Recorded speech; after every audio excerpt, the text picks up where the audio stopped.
जय।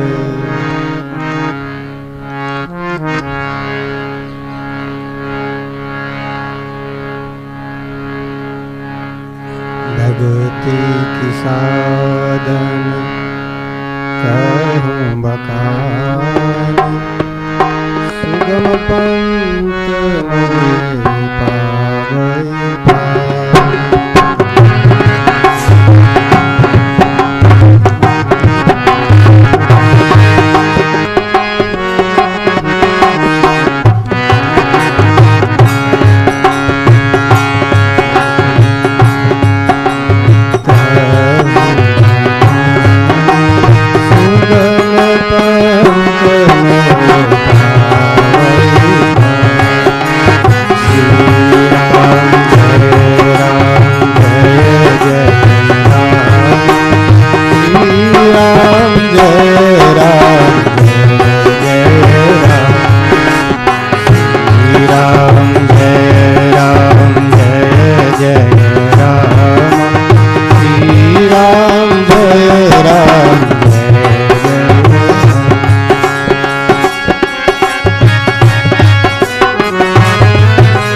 चंद्र भगवान की।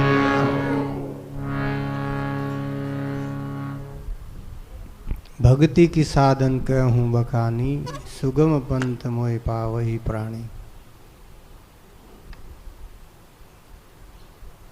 जीव की अपनी कमजोरी है, वो हर काम में शॉर्टकट देखता है, आसानी से जो सुख देने वाली चीज मिल जाए वो रास्ता ढूंढता है आदमी। जो पराक्रमी पुरुष होते हैं वो संसार में कठिनाइयों भरे रास्ते को चुनते हैं। जिस रास्ते में कठिनाइयां हैं, विघ्न हैं, उस रास्ते से संत वीर पुरुष उस रास्ते को चुनते हैं। लेकिन सामान्य आदमी ऐसे रास्ते से जाते हैं जिस रास्ते में आसानी हो, सरलता हो। दरियाव जी महाराज की वाणी में तीसरा अंग है वीरता का अंग, नाम सुमिरन का अंग, सदगुरु का अंग और विरह का अंग। उसके बाद में पराक्रमी पुरुषों का वर्णन किया गया है कि जो वीर होता है वो पाछे पांव धरे नहीं, सूरा बड़ा स्वभाव, हूँ करिया आगे धसे, कायर खेले डाव। गोरखनाथ जी महाराज अपने गुरु मच्छंद्र नाथ जी महाराज को कामरू देश से, आसाम से लेकर के आ रहे थे वापस अपने धाम में। तो रास्ते में गोरखनाथ जी महाराज के गुरु ने कहा कि बेटा इस रास्ते में तो चोर डाकू है और ये जो रास्ता है थोड़ा घूम के जाएगा, लेकिन इस रास्ते में कोई खतरा नहीं है। गोरखनाथ जी महाराज ने देखा कि गुरुजी के पास ऐसा क्या है जिससे इनको डर लगता हो। डर लगना ये तो कायरों का काम है, संतों को किससे भय होता है। अभयम सत्व संशुद्धिर ज्ञान योग व्यवस्थिति दानम दमस्य यज्ञश्च स्वाध्याय तप आर्जवम। श्रीमद् भगवत गीता में देवी संपत्ति का वर्णन करते हुए सबसे पहले भगवान ने बताया देवताओं के संतों के लक्षण, जिसमें सबसे पहला लक्षण है अभयम। जो सबसे निर्भय होता है, जिसने भगवान का आश्रय किया, ईश्वर पर भरोसा किया, उसको भय क्या। और जब तक भय लगता है इसका मतलब उसको ईश्वर पर विश्वास नहीं है। इसलिए साधु संत महात्मा ज़्यादातर जंगलों में या शमशान में रहते हैं। जिस शमशान से दुनिया घबराती है, लोगों के मन में शमशान से बड़ा भय लगता है। अरे महाराज बेटे तो भूत रहे। अरे भूत नहीं रहे, भगवान शंकर को निवास है शमशान में। शिवजी महाराज कहाँ रहते हैं? शमशान में। शमशान में क्यों रहते हैं? जगत के लोगों को शिक्षा देने के लिए कि आखिर में इसी जगह आना है। इसलिए शमशान तो वैराग्य भूमि है। सोई अतीत नचिंत रहे रिधि मांग के खाए, मसाना में सोना। चोर चिकार को भय नहीं लागे, हैरी जो हो घर का चहु कोना। जिनको किसी चोर से कोई भय नहीं। चोर से भय किसको लगता है? जिसके पास कुछ हो, भौतिक द्रव्य, पैसे, रुपया, सोना, चांदी। हमने सुना है संतों के द्वारा, खेड़ापा धाम की घटना है। 4-5 संत, 8-10 संत एक गुफा में साड़ में सो रहे थे। अब तो जमाना ऐसा, सब जगह महल बन गए। पुराने ज़माने में कोठड़ियाँ होती थी, लंबी लंबी अंधेरी कोठड़ियाँ, लाइट का ज़माना ही नहीं था। तो 8-10 संत सो रहे थे, बिल्कुल जिनको बोलते हैं संतों की भाषा में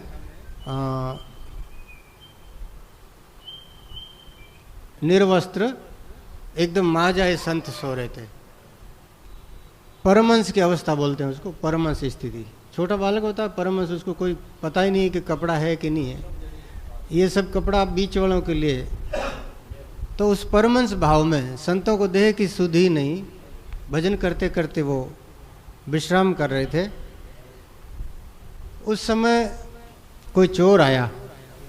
चोर को ये वहम था कि आश्रम में बहुत संपत्ति है, इतने लोग आते हैं, कितना चढ़ावा आता है। और वास्तव में बात भी सही है, बड़े बड़े धामों में आजकल बहुत संपत्ति आती है। अरे बाप, यहाँ जो शिरडी साईं बाबा का मंदिर है, वहाँ रोज का करोड़ों रुपए चढ़ावा था, करोड़ों रुपए। तिरुपति बालाजी, नाथ द्वारा, ये ऐसे मंदिर हैं, अगर इन मंदिरों की संपत्ति इकट्ठी कर ली जाए तो सरकार का सारा कर्ज ही उतर जाए। आज हिंदुस्तान में जन्म लेने वाले आदमी पर 8-10 लाख का कर्जा है। जिसने जन्म लिया अभी अभी, उस पर भी 8-10 लाख का कर्जा। वो सारा कर्जा सरकार के पास विकास के लिए जो ऋण ले रखा है वो। लेकिन मंदिरों में इतनी संपत्ति, एक पद्मनाभन मंदिर है दक्षिण में, उसमें इतनी संपत्ति मिली। एक खजाना तो अभी खुला ही नहीं है, राष्ट्रपति ने आदेश दिया, अगर वो खोल दिया जाए तो पता लगता है कि हिंदुस्तान में कितनी संपत्ति थी। वो सोने की चिड़िया कभी चांदी की नहीं हो सकती। तो संतों को ये भौतिक वस्तुओं से ज़्यादा लगाव नहीं होता है। जो संत पहुंच गए, ईश्वर को जिन्होंने पाया है, उनको संसार के पदार्थ आकर्षित नहीं करते हैं। फिर उनका सारे संपत्ति पर अधिकार हो जाता है। महर्षि पतंजलि ने लिखा है, जो परिग्रह का त्याग कर देता है, उस व्यक्ति को सारे संसार के पदार्थ हस्तगत हो जाते हैं। अहिंसा जिसके जीवन में आई है, उसके पास में रहने से हिंसक प्राणी भी वैर भूल जाते हैं। ये उसकी तपस्या की करामात है। तो उसी प्रकार जिन्होंने अपरिग्रह जीवन, अपरिग्रह किसको बोलते हैं? जिसके पास चाहे कितना ही आया लेकिन उसको वो अपना नहीं मानता, वो भगवान का मानता हृदय से, और जरूरतमंद के लिए उसका त्याग कर देता है, वो अपरिग्रही। जैन संत अपरिग्रही है, वो शाम को जल के पात्र भी खाली कर देते। तो उनका भी अपरिग्रह है, लेकिन जिसके जीवन में वास्तव में अपरिग्रह फलित हुआ, उनको किसी भी वस्तु से मोह नहीं होता। तो ऐसे संतों को धरती में जितना धन है वो सब दिखने लग जाता है। एक थोड़े वर्षों पहले हमारे बाबा जी थे गंगा गुरु जी, उनको धरती में जल कहाँ है वो दिखता था। सब लोग जाते, महाराज ट्यूबवेल खुदानी आप बताओ, तो वो सही जगह पे पानी बता देते। तो ये उनकी सेवा का प्रभाव था, ऐसी सिद्धि उनके पास आ गई। भजन करते करते संतों के पास सिद्धियाँ आती है, महात्मा पुरुष उन सिद्धियों का ज़्यादा उपयोग नहीं लेते, वो दूसरों के जन कल्याण के लिए किसी को कुछ बताना हो बता देते। तो वो जो संत महात्मा थे अपरिग्रही, 8-10 महात्मा सो रहे थे, चोर आया और चोर ने, अब अंधेरे में क्या, उस जमाने में टॉर्चें भी नहीं थी, तो चोर ऐसे हाथ से, अंधेरे में आदमी हाथ से देखता है। गंदी ने गाव पश्यंती वेदी पश्यंती ब्राह्मणा चारे पश्यंती राजा चक्षुर्भ्याम इतरे जना। गाय है गंध से देखती है, चींटियाँ होती है ना, इनकी आंखें ज़्यादा लंबी नहीं है, लेकिन गंध से वो बहुत दूर तक की वस्तु पहचान लेती। वेदी पश्यंती ब्राह्मणा, ब्राह्मण लोग वेदों से देखते हैं, वेद की आंख से देखते हैं। राजा लोग गुप्तचरों की नेत्रों से देखते हैं, और संत महात्मा अपने अनुभव की आंखों से देखते हैं। तो जिनके भौतिक चक्षु नहीं है, वो आदमी आंख का काम हाथ से करता है या तो कान से करता है, सुन करके। तो चोर अंधेरे में, वो सूरदास जैसा इधर उधर टटोले मार रहा था, ठोकर आई, संतों पर हाथ लगा। तो संतों को देखा इनकी जेब कहाँ है। अब जेब की जगह तो कोई कुछ नहीं था, जेबें थी नहीं, कपड़ा ही नहीं था शरीर पर। तो संतों के शरीर पर हाथ घुमाया, एकदम मा जाए संत। तो आगे बढ़ा, दूसरे संत पर हाथ फेरा, वो भी संत एकदम दिगंबर, ये शब्द है दिगंबर, जिनके शरीर पर वस्त्र नहीं होता उनको दिगंबर बोलो। दिग माने दिशाएं जिनका वस्त्र हो। वो दिगंबर अवस्था में संत सोए थे, भजन करते। रात को 12 बजे बाद संत भजन करते करते, थोड़ा विश्राम तो शरीर को चाहिए, सो जाते।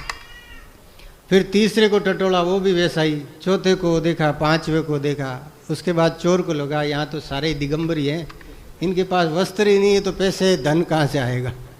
चोर जब दरवाजे से बाहर जाने लगा तो अंधेरे में सोने वाले को दरवाजे में जाता हुआ आदमी दिख जाता है। हाँ, तो वो बाकी जो 4 संत बच गए, उन्होंने कहा भैया हमारे को पंगत भेद क्यों किया, हाँ दुपांत क्यों करी, पंगत भेद नहीं करनो के। तो माँ जन्म दियो जना हाथ फेरती, छोटा बच्चा आ जाना के आज तक कोई हाथ फेरने वालों कौन मिलियो, बिरा तो ही हाथ फेरने वालों मिलियो है, मारे ही हाथ फेर जा तो कम से कम। चोर संत महात्मा थारो बेम निकल जाए भाई, कहीं कोई लारे नहीं रह गयो, कोई कहने पैसा संपत्ति तो नहीं है, संता कहने सोनारी चैन तो नहीं निकले कि नहीं तो कमंडल है, कमंडल भी बहुत महंगा है।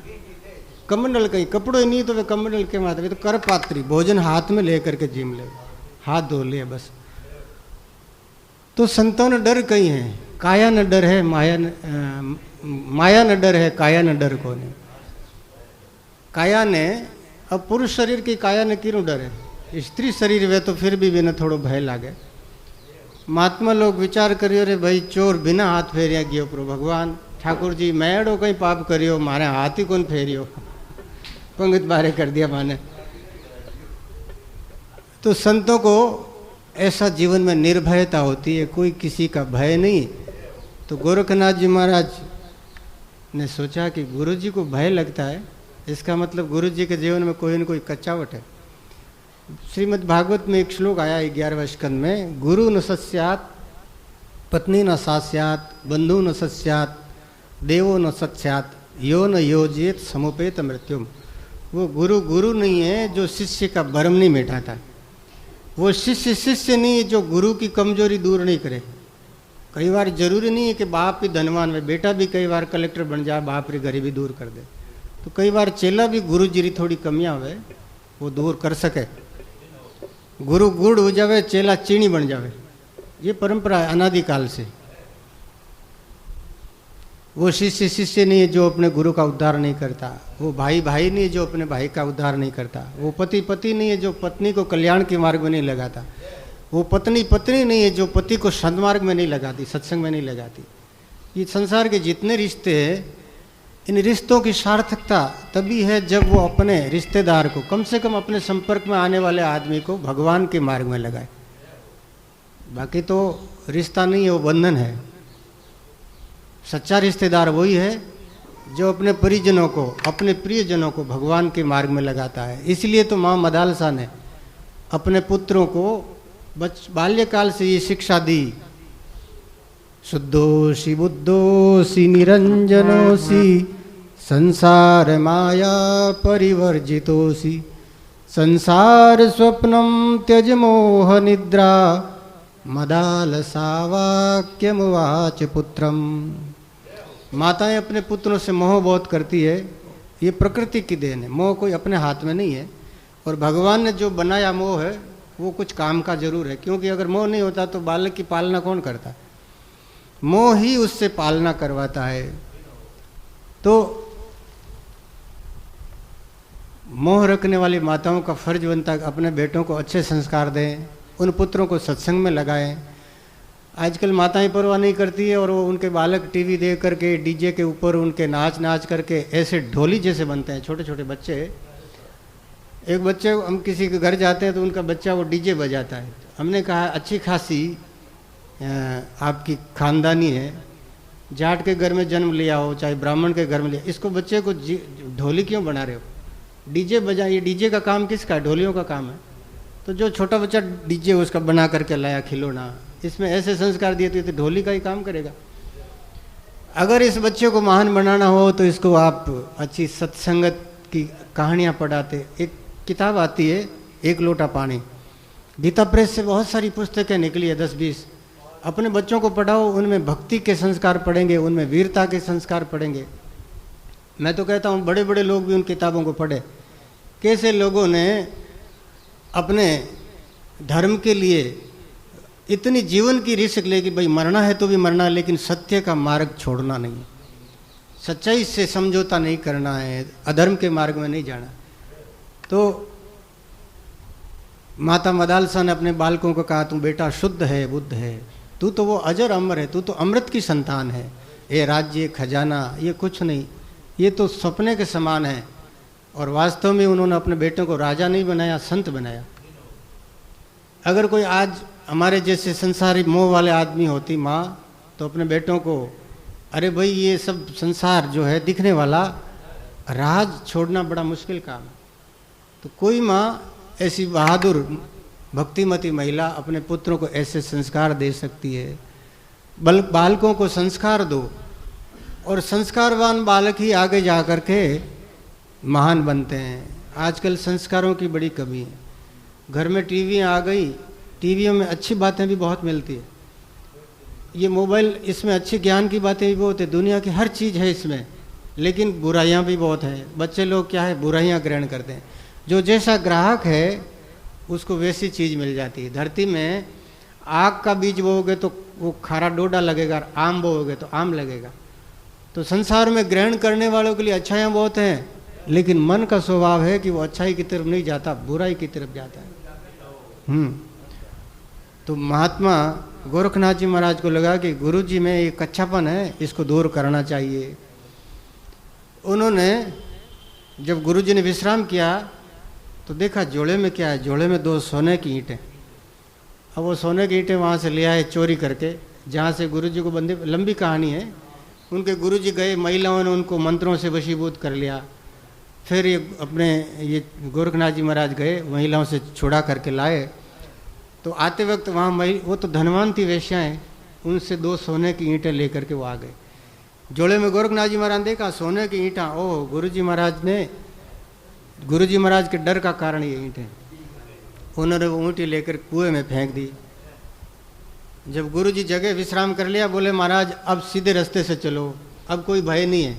बोले नहीं बेटा, इधर डाकू है, अपने को लूट लेंगे। अरे महाराज, डाकू जिस चीज़ को लूटने वाले थे वो चीज़ तो मैंने कुएं में फेंक दी। जोड़ा संभाला, देखा, अरे गोरख क्या किया तूने, वो सोने की ईंटें थी। तो महाराज हम तो सन्यासी, हमारे लिए तो सोना और पत्थर बराबर है। अगर अभी भी सोने का महत्व है तो हमने सन्यास की वो ऊंची स्थिति नहीं पाई है। सन्यासी को संसार के सोने से, द्रव्य से मोह नहीं होता। हमने देखा है, हमारे वो सूर सागर में, वैसे यहाँ जो संत है भक्तिराम जी, बाप जी, मूर्तिराम जी, वो तो पैसे से कोई मोह था ही नहीं उनका सच्ची में।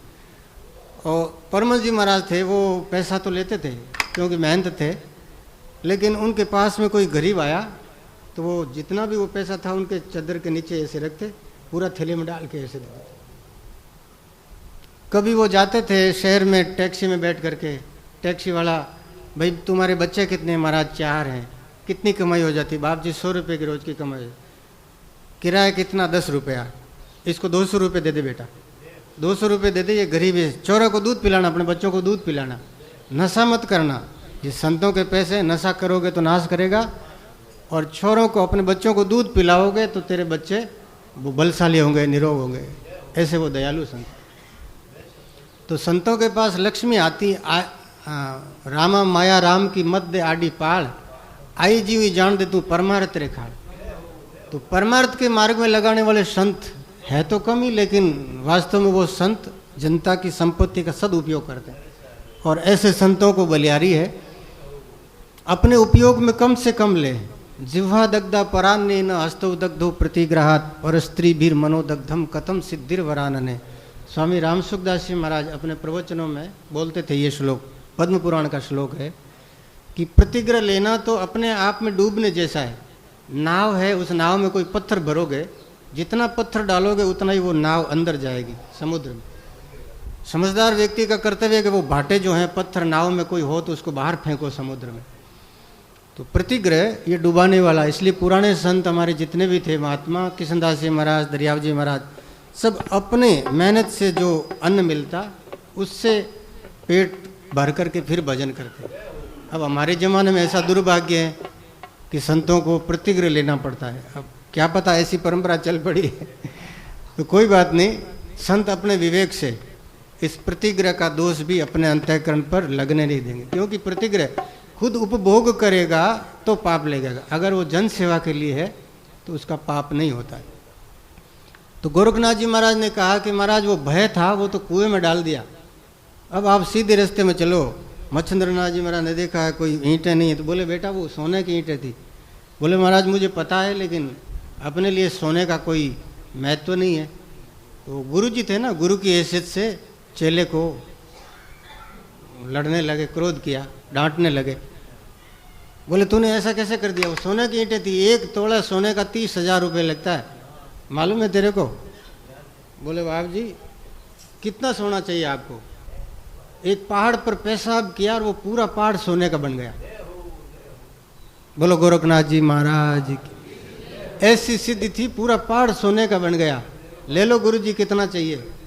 बोले बेटा जब तेरे इस मूत्र से पत्थर सोना बन सकता है तो तेरे उत्तम चीज जो शरीर में, उससे तो पता नहीं कितने हीरे तुम्हारे अंदर है। मैं ऐसा चेला पा करके धन्य हो गया। बोलो सतगुरुदेव भगवान की। अब मुझे कुछ नहीं चाहिए। आदमी गरीबी में जब होता है ना तो उसको लालच होता है, गरीबी से जब अमीर हो जाता है तो हो सकता है उसकी वासनाएं पूरी हो जाए। एक संत थे हमारे यहाँ गोवा के, कोई ब्राह्मण, वो शाहपुरा मैन जी के चेला बन गए।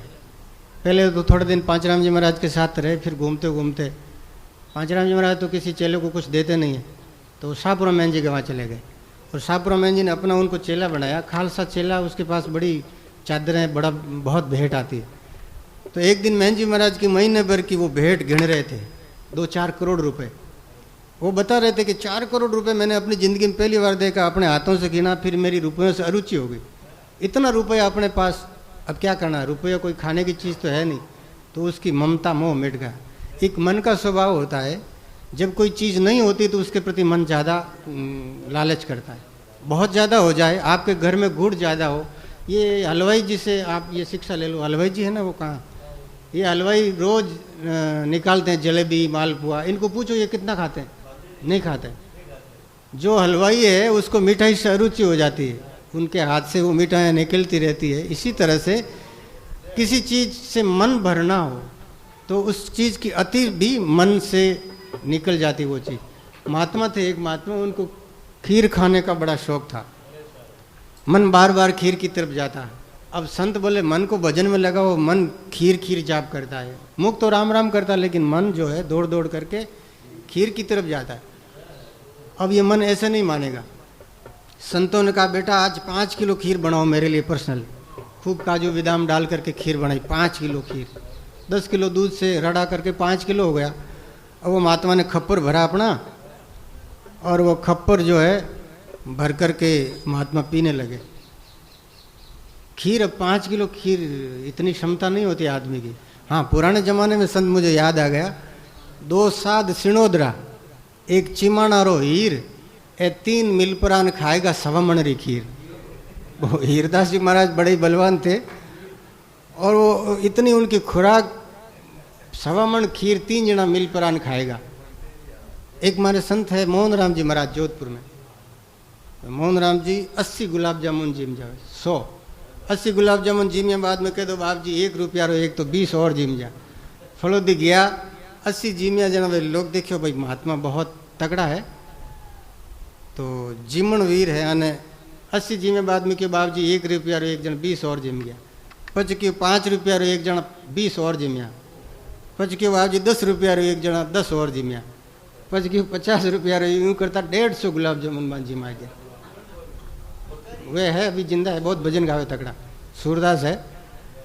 तो वे हीरदास जी महाराज भी ये था तगड़ा, हाँ पुराने जमाने में खीर जिम लेता और पचा लेता। गाँव में एक कोई पहलवान हो मुसलमान, कहीं बासनी गाँव है सिणोद में, हाँ हीरदास जी महाराज सिणोद कने बासनी है, नागौर कने कोई एक मुसलमान पहलवान हो, सब गाँव ने चैलेंज कर दियो मेरे को हरावे, उन्हें जो करो इनाम नहीं तो वो सब नहीं तंग करता। गाँव रा बेचारा सब काटा काया होगा फिर वो कि यूँ नहीं धारे, वो हीरदास जी महाराज ने बुलाओ। हीरदास जी महाराज क्यों भाई देखो मैं तो संत था, हमारे ऊपर भेग नहीं, भेगरी मर्यादा लड़ाई नहीं कर सका, अगर थे भी ने अटे बुलाई दो तो मैं बिन सीधो कर दूँ।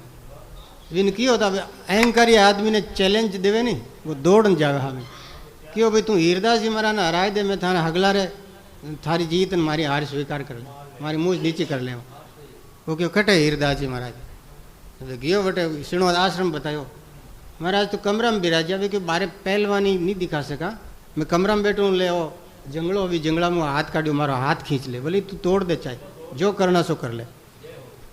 तो हीरदास जी महाराज रो भीतरे हम पग देन वो पहलवान हाथ खींचो, अब वो संतारो हाथ क्यों खींची जाए कि खींच ले, तू हाथ खींच ले, थारो जोर पूरा आजमाई ले। वो हाथ खींच लियो, महाराज चमड़ी तो उतर गई लेकिन हाथ रे कहीं नहीं बिगड़ियो। बोले धाप गो, बोले हाँ अब मन थारो हाथ जिला, अब मारो समय आयो। तो वो हाथ जिले जो महाराज बिन खांचे जो कोई मूड़ो कीकर उकड़े खोडा में पानी पायोड़ो, खोडा में वो मूड़ है जो हाथ उकड़ गयो, बोले दूजोड़ो जिला, अब दूजोड़ो कहीं जिला वो बड़ा करे। तो एड़ा संत था जितो हमारी माँ ताकत ही भी तो भजन भी करता, बड़ा ही पराक्रमी पुरुष था। तो संत महात्मा बड़ा अद्भुत हुए संत जीवन। गोरखनाथ जी महाराज के बाप जी, हाँ भाई मच्छिंद्रनाथ जी ने ज्ञान होगा बस बेटा अब तो ये सब सारी ऐसी सिद्धियाँ आ गई और ऐसा सिद्धि वाला चेला आ गया, तो फिर अब थोड़े थोड़े ये कंकड़ क्या चुनने। फिर वे गुरु जी ने भी ज्ञान दियो और मच्छिंद्रनाथ जी गोरखनाथ जी बड़ा महान योगी पुरुष है। तो कहने का मतलब है संत महात्मा जीवन से अंदर से त्याग, संतन की गति रामदास जग से लखी न जाए, बारे तो संसार सा भीतर उल्टा था। बारू महात्मा ने पहचानना बड़ो मुश्किल है। अब तो संतारी स्थिति कम होगी, कलयुग रो वातावरण है, थोड़ो अन्न दोष भी है। पहली महात्मा ऐसा ऐसा त्यागी, ऐसा ऐसा वैरागी, बड़ी अद्भुत है संतारी जीवनी में। संत एक भक्तमाल में संतारी जीवनी भी है, वह भी कदी सुनावा। तो महात्मा पुरुष सती जी माता जी बाड़ावाड़ा, वारे सती माता जी अपने जीवन की जवानी अवस्था में नाडे मात रहा। गोटे एक बालक ने है नाडो भी इमली रो है पेड़, भी पेड़ मत विराजता। अकेली स्त्री कोई रह सके, लेकिन वे तो वीर पुरुष है, वे अकेला पेड़ मत बेटा भजन करता, नींद आवती जब वो नाडो खोदन लग जाता जीवारे वास्ते, पानी रे वास्ते। तो પછી माता जी ने वृद्धावस्था में आश्रम बना दियो। लोग आवता बाप जी आ तकलीफ है, यूँ है। तो भाई माता जी के भाई अब तकलीफ तो कर्म रही है, कर्म तो भोगिया मिट्टी, क्या तो थे जुगर भोगो, क्या मैं भोगूँ। लास्ट समय में एक कोई राजपूत गरीब भाई ही पंजाब में रहे है, वे राजस्थानी फिर वो कैंसर हो गो गले में। वे 2 महीना तक माता जी वट रहे रोवे रोज ही। फिर माता जी ने बड़ी दया आई कि भाई अब तू रोवे जना बेटी, और रोग तो भोगना पड़ी। प्रारब्ध कर्म जो है ना, कर्म की रही बिना भोगिया नष्ट नहीं हुए। तो या तो तू भोग ले या फिर मैंने दे दे, हमें भोग लूँगी। हाथ फेर लियो और माता जी राजी राजी वीर बा बीमारी स्वीकार कर ली। उन दिनों वो माता जी रे गांठ होगी। फिर साल भर बाद में लास्ट समय में हमारे गुरु जी और मैं लोग बैठे यहाँ भागवती कथा सुनाई, उमेद राम जी संत, और माता जी वहाँ ने सब संतान ने गुरु भाई में आखिरी विदाई दी। और अपने सचेतन अवस्था में, पर बाद में वह घटना कहीं एक दूसरा तो कैंसर इतो दर्द हुआ है कि बिना सहन नहीं कर सके। और माता जी तो वह गांठ इतनी देखता रस्सी पड़ती, लेकिन तुम्हारे प्राणानुमय ने कोई पीड़ा नहीं, बड़ी निर्भयता, चेहरे पर ऐसी कांति, दुखी आदमी रो चेहरो भी छानो नहीं रहे। तो माता जी लास्ट समय में वो पूनम रो दिन हो, कातिरो पूनम, और वीरी निमित्त सु शरीर छोड़ दो। संत महात्मा पर उपकार वचन मन काया, संत सहज स्वभाव खागराया। परोपकार के संतों जीवन वह दूसरा री पीड़ा भी अपने ऊपर ले जावे। ई वास्ते संतों की बड़ी महिमा। बोलो संत भगवान की।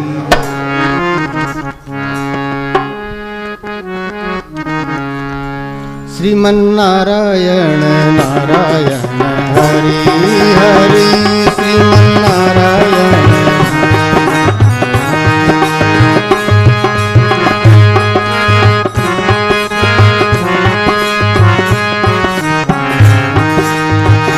तेरी महिमा सबसे न्यारी न्यारी, भज हरि हरि।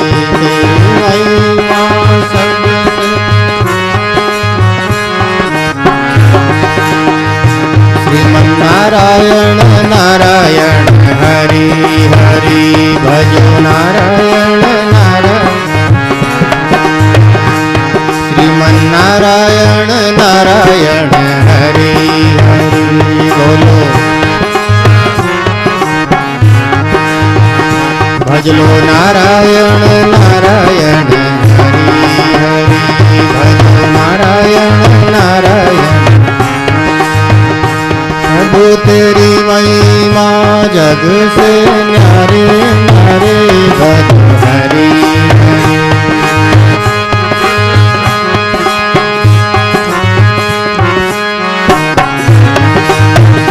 संतारी महिमा सबसे न्यारी न्यारी, भजो हरि हरि। नारायण नारायण, भजो नारायण नारायण हरि हरि।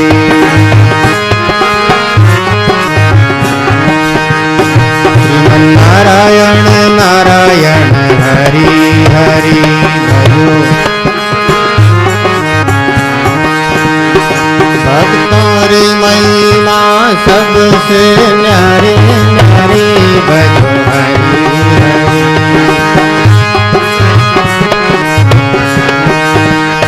श्रीमन नारायण नारायण हरि हरि, भजो नारायण नारायण। श्रीमन नारायण नारायण हरि हरि। बोलो श्रीमन नारायण नारायण हरि हरि, श्रीमन नारायण। श्रीमन नारायण भगवान की। अनंत श्री दरियाव जी महाराज की, श्री किशनदास जी महाराज की, श्री मेघुरा